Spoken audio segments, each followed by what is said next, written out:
सबसे पहले आपको खबर देंगे, साबिक वज़ीर आज़म नवाज शरीफ को जेल की सफाई पर लगा दिया गया। मियां नवाज शरीफ कोट लखपत जेल में अपने कमरे के अलावा वार्ड की सफाई भी करेंगे। इसी हवाले से बात करेंगे, अली साही हमारे साथ मौजूद हैं। अली, बताएगा इस खबर के हवाले से आपके पास क्या तफसीलात हैं? जी बिल्कुल, बदलती है दुनिया, रंग कैसे कैसे।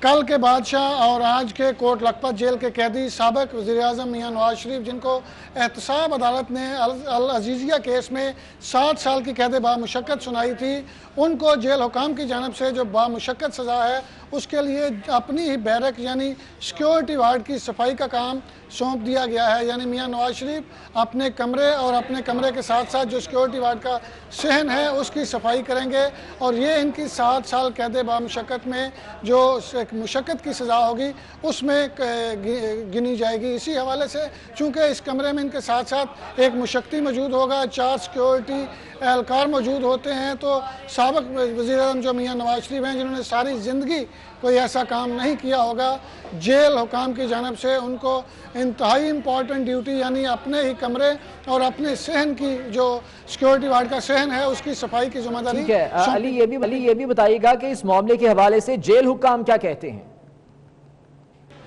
जी बिल्कुल, जेल हुकाम की जानब से ये मौक़िफ़ सामने आया था। उनका कहना था कि चूँकि मियां नवाज शरीफ को सबसे जो सॉफ्ट ड्यूटी है यानी पढ़ाई के लिए, कैदियों को पढ़ाने के लिए भी जिम्मेदारी दी जा सकती थी, लेकिन साबिक वज़ीर आज़म मियां नवाज शरीफ इंतहाई सेंसिटिव कैदी हैं। अगर वहाँ पर कोई इशू हो जाता है, किसी कैदी की जानब से बदतमीज़ी की जाती है, किसी किस्म की बदतमीज़ी भी की जाती है, तो ये पूरे पाकिस्तान में एक इशू बन सकता है। तो इस तमाम चीज़ों को मद्देनज़र रखते हुए, सिक्योरिटी पहलुओं को मद्देनज़र रखते हुए साबिक वज़ीर आज़म मियां नवाज शरीफ को जो है वो सफाई की जिम्मेदारी दी गई है। वहाँ पर चूँकि उनके कमरे में सिर्फ एक मुशक्की और 4 जो सिक्योरिटी एहलकार मौजूद होंगे, तो ये सबसे सेफेस्ट जगह है, इसीलिए उनको उनके कमरे की सफाई की जिम्मेदारी दी गई है ताकि किसी किस्म का कोई इशू ना बने और साबिक वज़ीर आज़म मियां नवाज शरीफ अपने ही कमरे और अपने सहन की सफाई करें, ताकि अगर जेल के बाहर जाएंगे तो कोई भी सिक्योरिटी इशू हो सकता है। तो इन तमाम चीज़ों को मद्देनज़र रखते हुए मुशक्क़त की जो सज़ा होगी वो उनको अपने ही कमरे और अपनी बैरक की सफाई। ठीक है अली साहब, बहुत शुक्रिया अपडेट करने के लिए। आगे बढ़ते हैं और बात करेंगे साबिक सदर आसिफ अली जरदारी की, जो ये कहते हैं कि उर्दू में बात इसलिए करता हूं क्योंकि इस्लामाबाद में बहरे, गूंगे और अंधे बैठे हैं। साबिक सदर का कहना है कि घोटकी के लोगों को उनका हक क्यों नहीं मिलता। मैंने कोयले की कान के ठेके नहीं लिए, हमने ये गुनाह किया कि अवाम को उनका हक दिया। हमने 18वीं तरमीम में सूबों को हुकूक दिए। मजीद उनका क्या कहना था आप भी देखिए। उर्दू में इसलिए बात करता हूँ कि इस्लामाबाद में बहरे, गूंगे और अंधे लोग रहते हैं। अगर हमने 18th अमेंडमेंट में नेचुरल रिसोर्सेज प्रोविंस को उसका हक दिया है, अब गवर्नमेंट का घोटकी क्या कसूर है कि इनके यहाँ जो रिसोर्सेज हैं उनका हक इनको नहीं मिलता? तो मेरी गैस फील्ड्स तो नहीं है, ना मेरी कोल माइंस है। हमारे पास जो कोल माइंस थी उसकी लीसेस मैंने नहीं लेके अपनी कोल माइंस बना दी। बहुत दूर तक बात थी, अगर ये बात निकलेगी तो फिर दूर तक जाएगी, इसमें हर चीज आएगी। फिलॉसफी पीपल्स पार्टी की ये है कि पहला हक गरीब का है, पहला हक वहाँ के लोगों का है। यही फिलॉसफी आप बलूचिस्तान में आजमाएं, यही फिलॉसफी आप केपी में आजमाएं, यही फिलॉसफी आप पंजाब में आजमाएं, तो आपको समझ आएगी कि लोग और जुड़ते जाएंगे।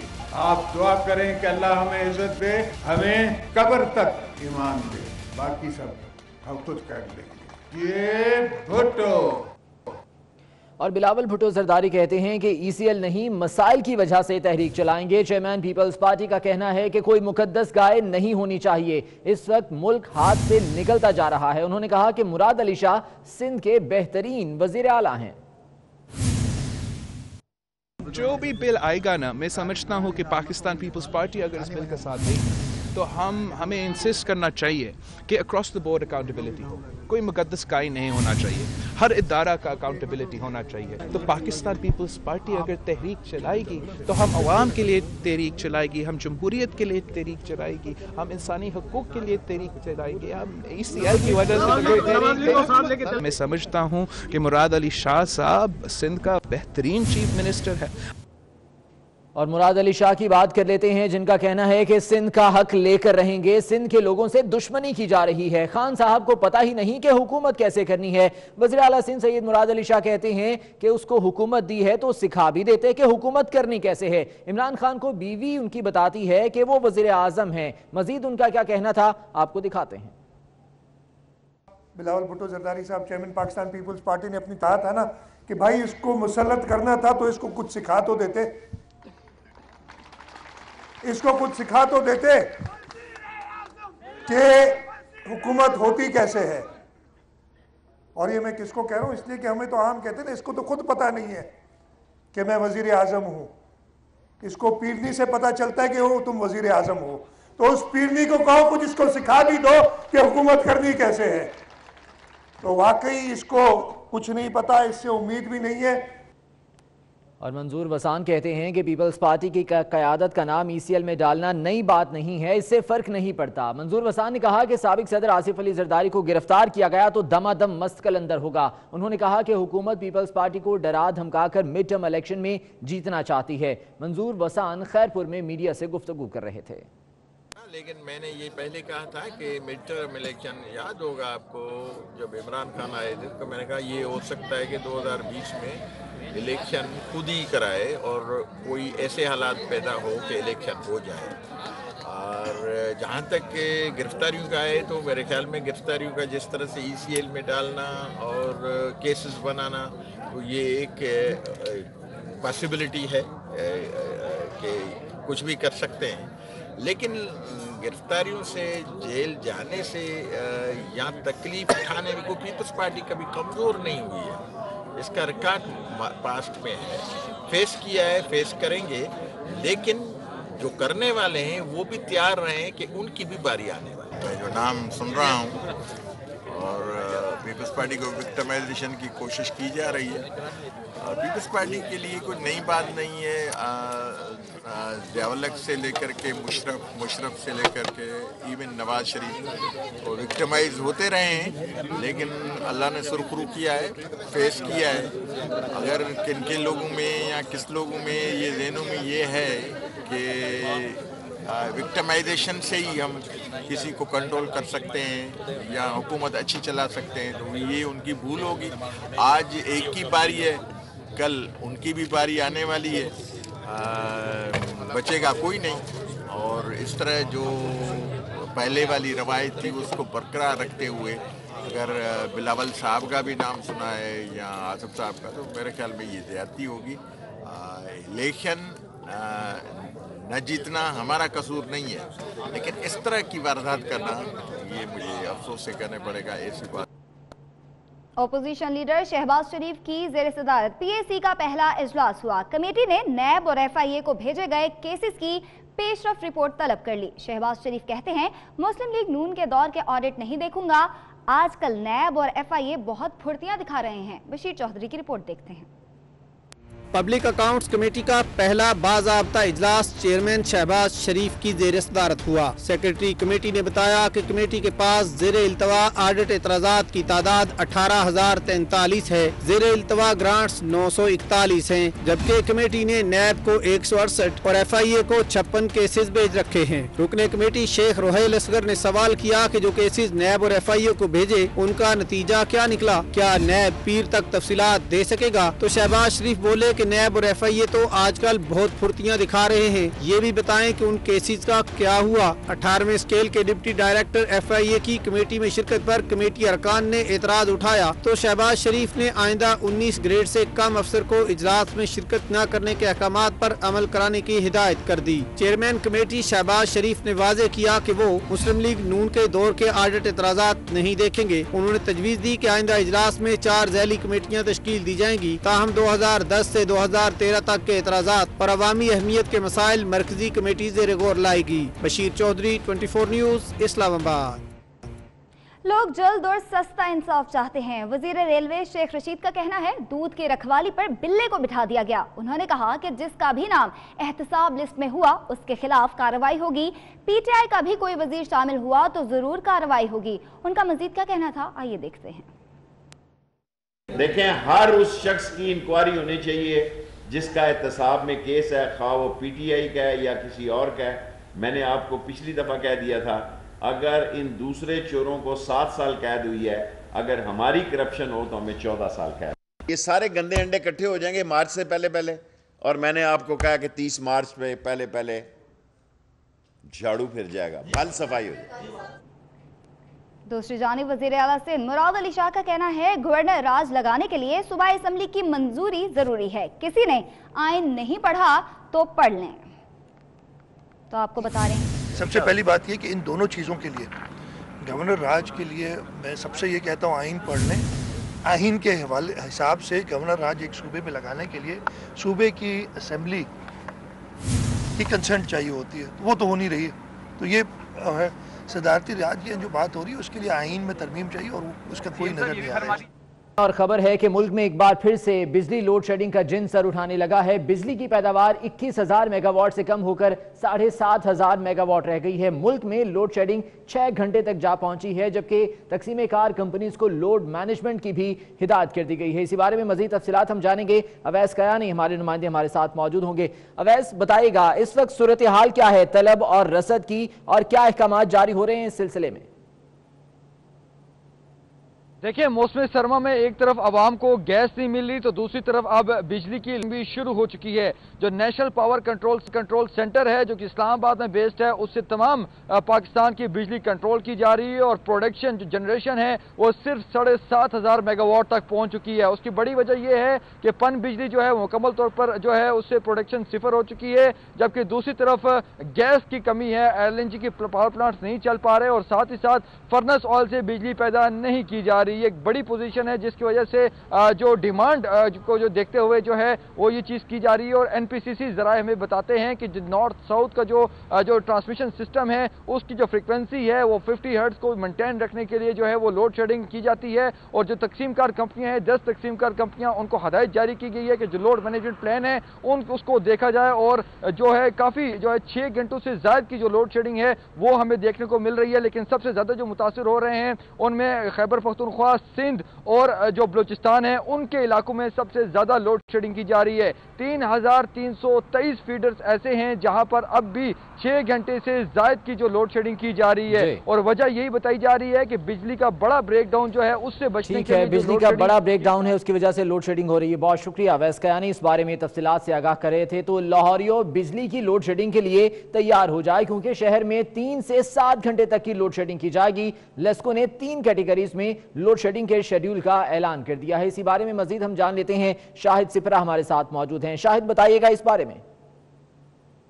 जी, बिजली की पैदावार में कमी की वजह से शहर के बेशतर इलाकों में बिजली की गैर एलानी लोड शेडिंग का सिलसिला शुरू हो गया। अगर लाहौर इलेक्ट्रिक सप्लाई कंपनी की बात की जाए तो नेशनल पावर कंट्रोल सेंटर की जानिब से 1900 मेगावाट बिजली फराहम की जा रही है, जबकि कंपनी की इस वक्त तलब जो है वो 2300 मेगावाट। इस तरह 400 मेगावाट का शॉर्टफॉल होने की वजह से मुख्तलिफ इलाकों में गैर एलानिया तौर पर 11 kV के फीडर, उसके साथ साथ इंडस्ट्रियल एरिया के जो ग्रिड स्टेशन उनको बंद किया जा रहा है ताकि सिस्टम की फ्रीक्वेंसी को मेंटेन रखा जा सके। इस तरह गैर एलानिया तौर पर शहर में लोड शेडिंग की जा रही है। लेस्को ने जो शेड्यूल बनाया उसके मुताबिक कम जो बिजली चोरी इलाके हैं वहाँ पे 3 घंटे, जबकि ज्यादा जो बिजली चोरी करने वाले इलाके हैं वहाँ पे 7 घंटे लोड शेडिंग की जा रही है। जैसे ही सिस्टम स्टेबल होगा उसके बाद लेस्को की जानिब से बाज़ाब्ता तौर पर जो शेड्यूल जारी किया गया 3, 5 और 7 घंटे का, उस पर लोड शेडिंग। ठीक है शाहिद सिपरा, शुक्रिया आपका।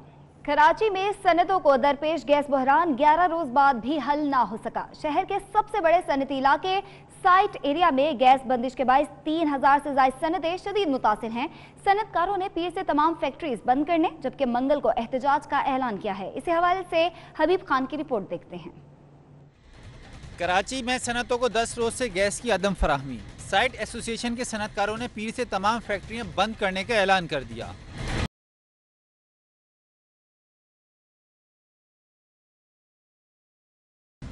सनतकारों ने मंगल को गवर्नर हाउस के बाहर एहतजाज का भी फैसला किया है। सदर साइट एसोसिएशन ने इल्जाम आयद किया है कि सुई सदन गैस कंपनी की बद इंतजामी की वजह से सनतों को यौमिया 2.5 अरब रुपए का नुकसान हो रहा है। हुकूमत को शिकायत करने के बावजूद सूरत हाल बेहतर नहीं हुई। दूसरी जानिब गैस की बंदिश से दिहाड़ीदार तबका भी सबसे ज्यादा परेशान दिखाई देता है। हम आते हैं तो पता लगा ले ऑफ है, अब ले ऑफ से कौन हमारे घर चलेंगे, हम बच्चों की फीस कहाँ से देंगे, हम चूल्हे कैसे चलाएंगे, हम खाना कैसे पकाएंगे। मसला तो ये है मामला सारे आप ये बड़ी बड़ी बातें करें, अब तब्दीली है, अब क्या तब्दीली है? तब्दीली तो ये आ गई, पहले अच्छा खाते थे अब और बुरा खा रहे हैं। रोज़ाना ये मसला है हमारे साथ कि गैस का मसला, हम ड्यूटी पर आते हैं नौकरी पे ये कमाने के लिए, यहाँ आते तो देखते हैं गैस नहीं है। रोज़ आते हैं जी, गैस नहीं हमारी, कभी पानी नहीं, कभी गैस नहीं है, आते हैं सारा दिन बैठे रहते वापस चले जाते हैं। दूसरी जानिब SSGC हुकाम कहते हैं कि सनती इलाकों को गैस के प्रेशर में कमी का सामना है। प्रेशर की बहाली का काम जारी है, गैस की फराहमी में जल्द बेहतरी आ जाएगी। कैमरामैन असगर अली के हमरा हबीब खान, 24 न्यूज़, कराची।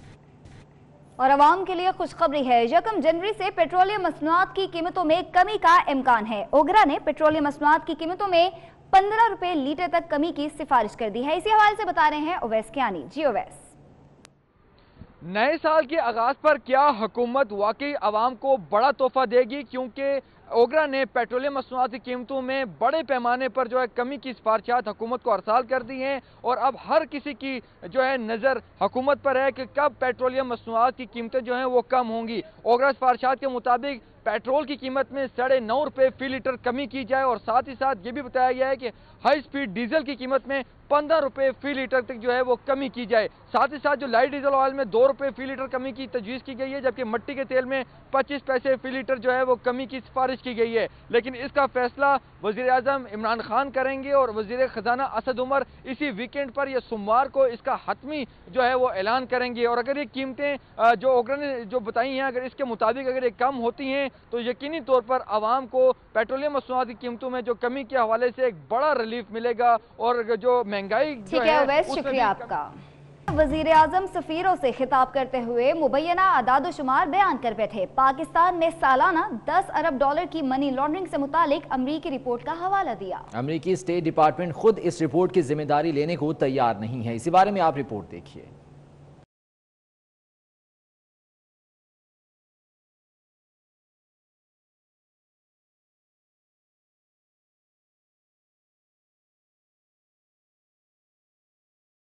इमरान खान नेक नीयत है, यकीन है, मगर क्या ये ज़रूरी है कि हर नेक नीयत जब कोई बात करे तो वो मुसद्दका भी हो? जुम्मे के रोज सफीरों की कॉन्फ्रेंस से खिताब करते हुए वज़ीर आज़म ने कहा, अमरीकी रिपोर्ट के मुताबिक पाकिस्तान में सालाना 10 अरब डॉलर की मनी लॉन्ड्रिंग होती है।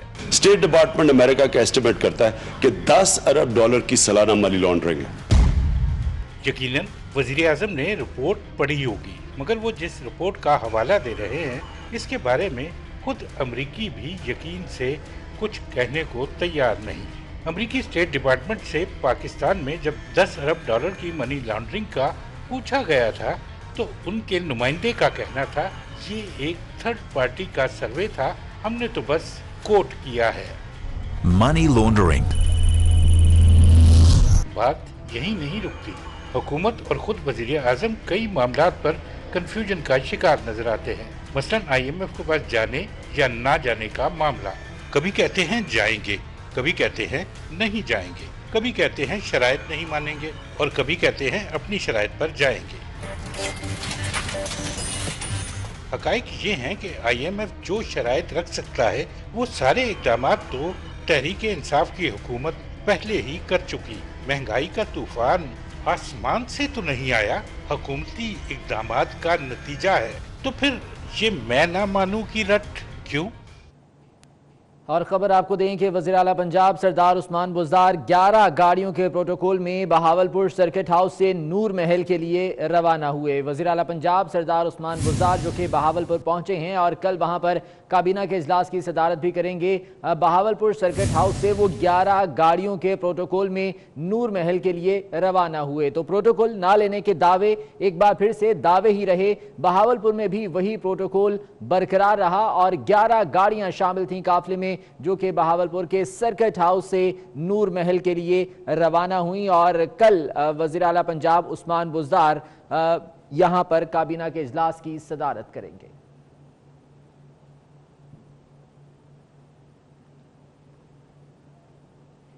कुछ अमन सलामती के मामलात की बात करते हैं। आपको बताएं कि army chief general Qamar Javed Bajwa ने 22 दहशतगर्दों की सजाए मौत की तौसीक कर दी है। दहशतगर्द मजमूई तौर पर कराची अब्बास टाउन समेत सिक्योरिटी फोर्सेज, शहरियों, कौमी अमलाक, तालीमी इदारों पर हमलों में मुलव्विस थे। इसी बारे में तफसीलात के लिए रिपोर्ट देख लेते हैं।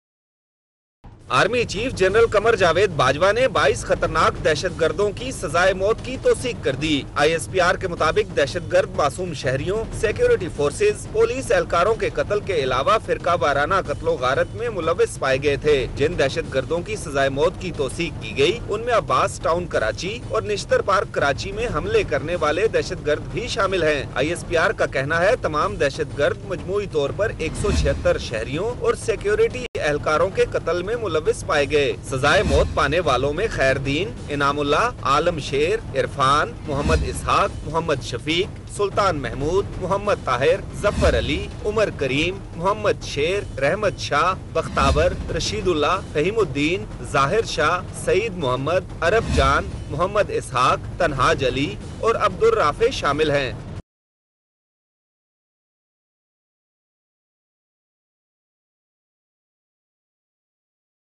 ISPR के मुताबिक फौजी अदालतों ने 15 मुजरमान को मुख्तलिफ अरसे की कैद की सजाएं भी सुनाई, जबकि इन अदालतों से सजा याफ्ता 2 मुल्जिमान को बरी भी किया गया।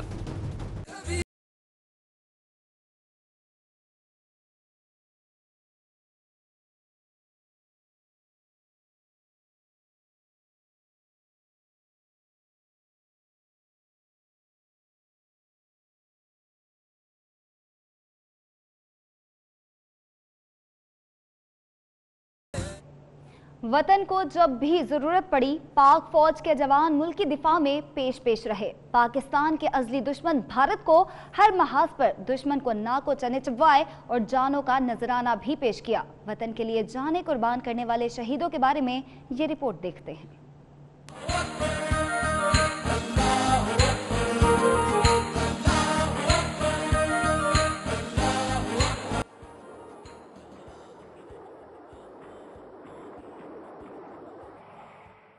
पिंड दादन खान के शहीद हवालदार फजल अहमद की 47वीं बरसी मनाई गई। हवालदार फजल अहमद ने 71 की जंग में हुसैनी वाला के मुहाज पर बहादुरी से दुश्मन का मुकाबला करते हुए अपनी जान का नजराना पेश किया।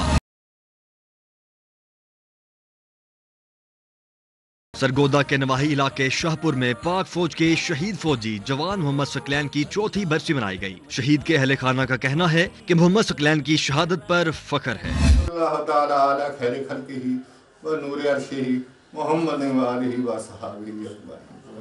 टोबा टेक सिंह के मोहम्मद अदनान शहीद ने 28 दिसंबर 2010 को पांडो सेक्टर कश्मीर बॉर्डर पर दुश्मनों से मुकाबला करते हुए जामे शहादत नोश किया। उनकी 10वीं बरसी पर भी शहीद के वालिदैन का जज्बा दीदनी था।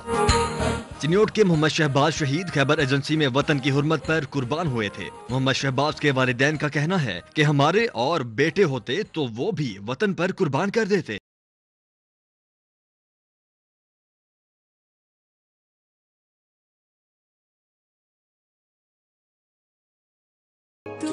44 साल कबल शुजाआबाद से ताल्लुक रखने वाले पाक फौज के जवान अमानत अली ने 28 दिसंबर 1974 को पत्नी के मुकाम पर जामे शहादत नोश किया। नहीं देखें, बिल्कुल सही बात है कि हम लोग स्ट्रगल कर रहे हैं सेकंड इनिंग में, और हमें ये होता है कि हमें एक अच्छा स्टार्ट मिल जाता है, लेकिन ऐसा होता है कि हमारी एक विकेट गिरती तो उसके बाद हम लोग जो है मैच को कंट्रोल नहीं कर पा रहे। तो ये चीज़ जो है हमें देखनी पड़ेगी, और ये काफ़ी टाइम हो गया, ऑलमोस्ट 2 साल से। अगर आप हैमिल्टन से देखें तो ये सारी चीज़ें चलती भी आ रही हैं, तो ये चीज़ को हमें देखना पड़ेगा। और अभी काफ़ी टाइम हो गया एज अ टीम, हमें इस चीज़ को रियलाइज़ करना पड़ेगा कि हम लोग कहाँ गलती कर रहे हैं। आई थिंक सबकी जिम्मेदारी है, इसमें कोचिंग स्टाफ भी आता है, इसमें प्लेयर्स भी आते हैं। तो आई थिंक इन चीज़ों को देखना पड़ेगा और आगे इसको बेहतर करना पड़ेगा, वरना हमें इसी तरह मुश्किलें आती नहीं। चेयरमैन पीसीबी एहसान मानी का कहना है ड्रेसिंग रूम में गर्मी सर्दी हो जाती है, मगर इन बातों को मीडिया में उछालना ज्यादती है। इसी हवाले से मजीद बात करेंगे। महमूद रियाज हमारे साथ मौजूद हैं। महमूद रियाज, ये गर्मी सर्दी अगर खेल पर असरअंदाज हो तो फिर यकीनन मीडिया में आती है, क्या कहते हैं एहसान मानी इस हवाले से?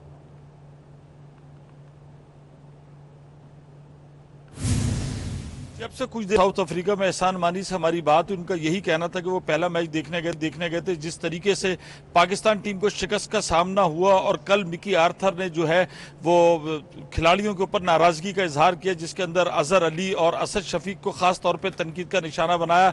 फिर जिस तरीके से ड्रेसिंग रूम में बदमज़गी की खबरें सामने आई, तो यकीनन ये पाकिस्तान के लिए बड़ा एक लम्हा फिक्रिया है। माजी में अगर हम कोच देखते हैं कि अगर जो मोहसिन खान जैसा कोच होता है जो कि कोई भी रद्दमल नहीं जाहिर करता, तो लोग यही कहते थे नाकदीन के इनको सख्ती करनी चाहिए। और जब मिकी आर्थर आए और वो खिलाड़ियों से बहस पुरस कर रहे हैं, इसलिए कि आपकी फील्डिंग भी नाकाम है, आपकी बैटिंग भी नाकाम है। बहुत शुक्रिया आपका।